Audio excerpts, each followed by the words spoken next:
this is Yana. I'll go this one. So this is Yana. She's going to give our final talk of the day, and go ahead and introduce yourself and your team if you want.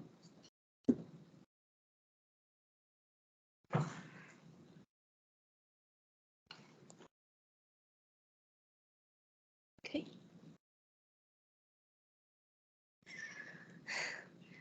Hello, everyone. My name is Yanan Wu. I'm a PhD student from the University of Texas at Dallas. So I feel that very honored to be here, can share my ongoing project with you. So today I'm gonna talking about the topic about the driving pattern analysis for emergency vehicle in Dallas, Texas. So for the emergency, time matters. So 1 minute late for the emergency, especially for the stroke or the severe shortness of breath, can be life-threatening. So the city of Dallas, like all city of governments, proposed an 8 minutes expectation for the arrival of emergency vehicle after a 911 call.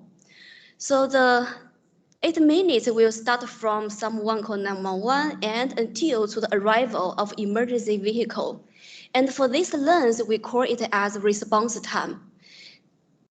And many previous studies have proposed a different algorithm or have the different method to reduce the response time. And in our research, we are considering how especially for the dispatch that the fields arrived in the incident location within 8 minutes, and we call it as unsuccessful dispatch.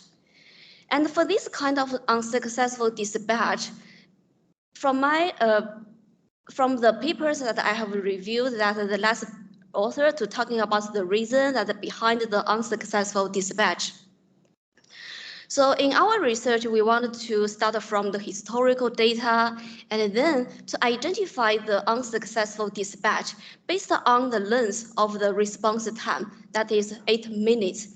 And then we wanted to identify that what kind of special features can contribute to the pattern of the unsuccessful dispatch.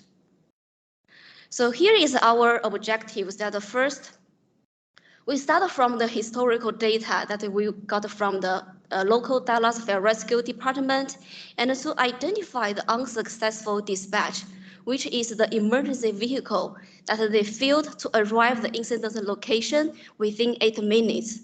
And the second, we need to understand the pattern of the unsuccessful dispatch in the miracle level, for example, the street segment.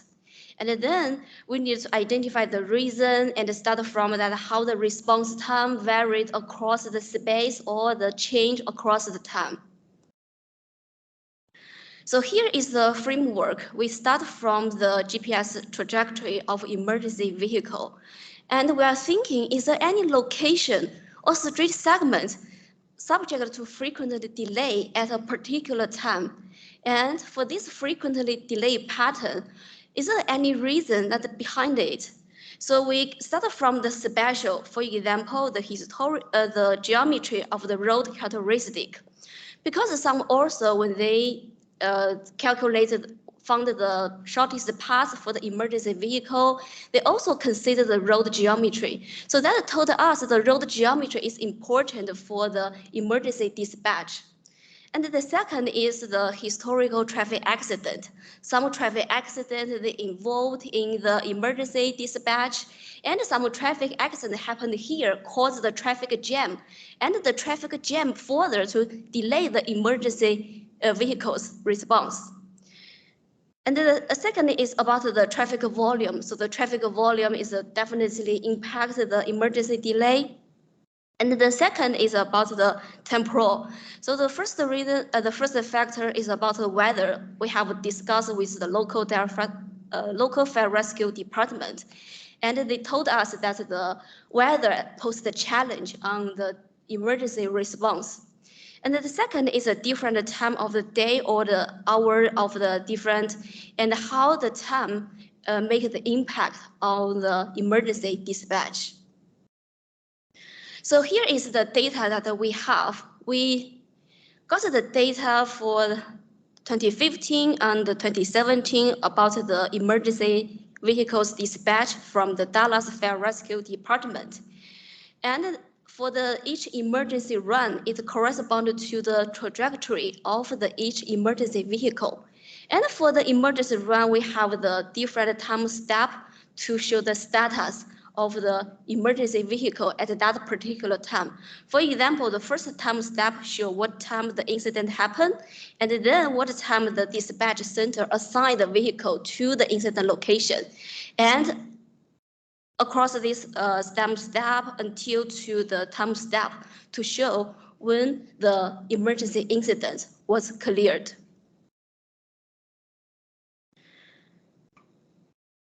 And detecting the unsuccessful dispatch served the foundation for our research because we need to accurately detect the emergency vehicle that they failed to arrive at the incident location within 8 minutes. So basically, we have two groups. The group one is a successful dispatch, show the vehicle has arrived at the incident within 8 minutes. But for the unsuccessful, they are failed. When we process the unsuccessful dispatch, we have identified some of them are caused by data error. For example, I put the two maps here. The blue icon shows the location of incident, and the red icon shows the location of fire department, and the blue dot to show the GPS trajectory. We found that the trajectory is incomplete and only has the few of the GPS points around the or far from the fire rescue department or the incident location. And the second scenario is about that we found some emergency vehicle back to the fire rescue department in the middle of a dispatch for unclear reason. So these two possible scenarios that we call them as the false unsuccessful, that is, they are successful but caused by the data error. And we exclude this false unsuccessful from our data set in order to keep the data accuracy. And after we exclude we got the unsuccessful dispatch, and here this data is to show the proportion of unsuccessful dispatch across the years from 2015 to 2017. You may notice that the proportion of unsuccessful increased across the years, and so that is around 50% of the incidents every year. And this number corresponds to the 25,000 incidents each year. That means these 25,000 incidents, they failed or they haven't get the emergency service within the 8 minutes. And here, this tool map is to show how the unsuccessful dispatch that distribute across the space. The left map is to show the unsuccessful dispatch on the each street segment. So when we plot the trajectory on the street segment, the first step that is we need to assign the GPS point to the nearby street segment with the map matching algorithm. So first we use the distance to search the nearby street segment around the GPS point. And the second one is important, it's about the direction. Because for the street, we have two directions. And fortunately for the GPS point, we have the direction that is degree number to show the direction of emergency vehicles head. And for the street, we have the factor value to show is this a south street or is this the north street. And this step is very important, especially for the GPS point that locates around the major intersection. So after we successfully assign a GPS point to the street segment, and the left map shows the proportion of unsuccessful for the street segment. For example, for the street segment with dark color that correspond to the higher value of unsuccessful dispatch. And this number is between the 70% to the 100%, which means among all the emergency vehicle pass this street segment, and the 70% or the 75% of them are unsuccessful dispatch, that they fail to get the incident within the 8 minutes. The right map is to show the proportion of the unsuccessful incidents that they haven't got the emergency service within 8 minutes based on the census tract.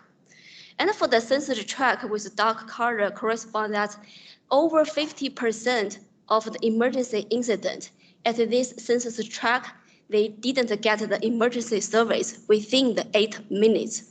So these two maps show the proportion of unsuccessful dispatch based on the two different special units. And the first one we can correlate to the local environment. And the right map we can relate it to the economic level in the specific census tract. And this map is to show the speed on the street level. Because when the emergency dispatch are delayed, that means their speed is slow. Because they need to achieve the high speed to get the incident location as soon as possible. But for the street segment that always have the low speed of the emergency vehicle, that means they have to decrease the speed because of the local environment influence. So we can combine this map, the media of the speed of the traffic of the emergency vehicle with the proportion of unsuccessful dispatch to see is there any location or street segment that they have the higher proportion of unsuccessful dispatch and also the lower speed of the travel speed of the emergency vehicle. And we go deeper to the location to see the spatial variability of the response time. These two maps show the two different locations, but with the similar number of the incidents. When we calculate the successful rate for the incidents, we found that the left map has the higher number of successful, but the right map has the lower a number of the successful rate. So this reminds us that we need to separate the GPS trajectory to the different hour to see how the human dynamic influence their movement at a particular hour or the particular day. For example, the state fair of Texas will run every year in that city. And at that time, the location around this event, they will have the large traffic volume and further delay the emergency dispatch. And this map is to show that which location that the fire department has dispatched the vehicle.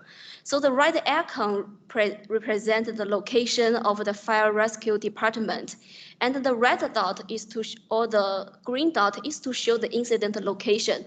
That means this fire rescue department has dispatched the vehicle to this location. And then we can find the unbalanced result for these three fire rescue department. And we are thinking, is this necessary that for one of the fire rescue department that dispatch the emergency vehicle to the location that far from the current location of the fire rescue department? And this brings another problem that we need to consider, that is when we dispatch more emergency vehicle, that means this incident has the higher probability to get the emergency service within 8 minutes. But there was a news in this August to report that Dallas fire responder facing shortage of emergency vehicle due to manufacturing delay. So it is said that it takes up to 2.5 years to receive a new emergency vehicle. And this 2.5 years is too long for wait to get the new emergency vehicle. So with the limited resource of emergency vehicle, how can we use the research to help that dispatch how many number of emergency vehicle to the incident location? And we have an idea that is we can divide the street segment into the small units, and when the incident happened at these small units, based on the historical data, what's the unsuccessful rate for this incident? And if it has the higher probability of unsuccessful rate, that means we need to dispatch more emergency vehicle. But when this location has a lower a probability of unsuccessful rate, that means we can dispatch less emergency vehicle to this location. So based on because this is an ongoing project and we do some preliminary, we present some preliminary results, and it arises some issue that we need to consider and to improve in our future's work. And the pattern, the yearly pattern can be informative, but the hourly pattern, we need to divide the trajectory into hourly pattern, and because the response time is vary across the space or the different hour. And then the second is we need to consider the different special features that may contribute to the emergency dispatch. And based on the local environment, we need to thinking about how the probability, that the successful probability or the unsuccessful probability of the event that change, and then further to suggest the number of emergency vehicle that dispatch to this incident location. Thank you.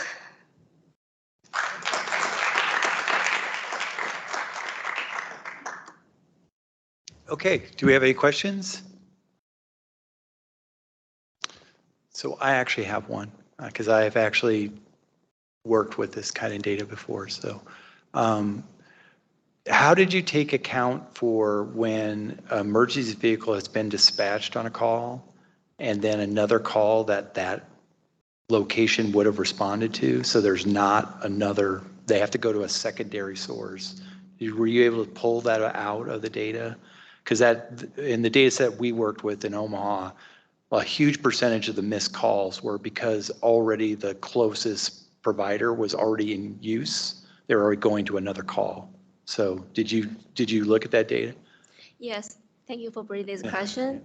So for the unsuccessful incident, that is unsuccessful dispatch, we have to show here is that when the incident, so for example, for this incident, we dispatch 5 emergency vehicles, and all these 5 emergency vehicles are failed to get to the incident location, and we identify them as the unsuccessful dispatch.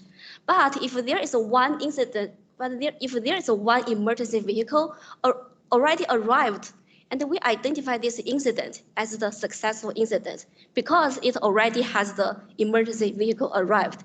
And for the other that they haven't arrived, like you said, they may be reassigned to the other task, or they may back to the they may back to the fire rescue department. So if I understand that right, they dispatch 5 vehicles for one incident? Mm-hmm. And all of them and then they race to get there? Yeah. Okay. I feel to get Yeah, that's in my metropolitan area, they would never do it that way. They would dispatch one vehicle and just, it would get there. And because they do it like a market area, so they have the stations, mm-hmm. and then they dispatch from that station a vehicle. And if there's not another one for that market area in that station, then they go to the next closest station. And so they only dispatch one. They don't dispatch. I mean, Omaha's weird too, because anybody who's in a car accident, a fire truck has to show up. So. Yeah, that's a really good question. And I mentioned that the number of the emergency vehicle dispatched to the incident, because when we plot the map, the result is impress us because the maximum number of emergency vehicle is 20. So that means that one incident, the dispatch, they have received the 20 emergency vehicle. So that is, we need to go to check the incident type. Is this a fire or is this a large incident? So this, yeah. Yeah, I know exactly what you're talking about. All right, are there any other questions? Okay, so I'd like to thank everybody for attending, and I really would like to thank all of our authors, presenters, so if we can do that.